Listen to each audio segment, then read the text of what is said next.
Hello, ഇന്നത്തെ ഒരു ചെറിയ വ്ളോഗാണേ. അപ്പോൾ ഇന്ന് രാവിലെ തന്നെ നിസ്കാരം കാര്യങ്ങളൊക്കെ കഴിഞ്ഞതിന് ശേഷം കിച്ചണിലേക്ക് വന്ന് എന്നിട്ട് ആദ്യം തന്നെ ഒരു കട്ടൻ ചായ ഉണ്ടാക്കി കുടിക്കുകയാണ് കേട്ടോ.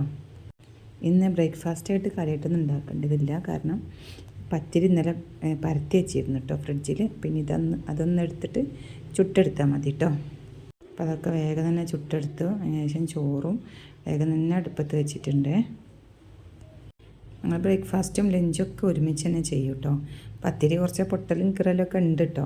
അത് ഇന്നലെ അങ്ങനെ പരത്തി വെച്ചത് കൊണ്ട് എടുക്കാൻ കുറച്ചൊരു ബുദ്ധിമുട്ടുണ്ടായിരുന്നു. പിന്നെ ഇതാ ഉച്ചകൾക്ക് ചേനക്കറിയാണ്. അപ്പോൾ ചേനയൊക്കെ കട്ട് ചെയ്തിട്ട് കുക്കറിലേക്ക് ഇട്ട് കൊടുത്തിട്ട് ഇനി അതിലേക്ക് മസാലപ്പൊടികളൊക്കെ ഒന്ന് ഇട്ട് കൊടുക്കുകയാണേ. വീഡിയോ ഇഷ്ടപ്പെട്ട ഒന്ന് ലൈക്ക് ചെയ്യുക, അതുപോലെ ചാനലൊന്ന് സബ്സ്ക്രൈബും കൂടി ചെയ്യണം കേട്ടോ. കുറേ പേര് ചാനൽ സബ്സ്ക്രൈബ് ചെയ്യാതെ കാണുന്നുണ്ട്, ഒന്ന് സബ്സ്ക്രൈബ് ചെയ്യണേ. Okay, bye.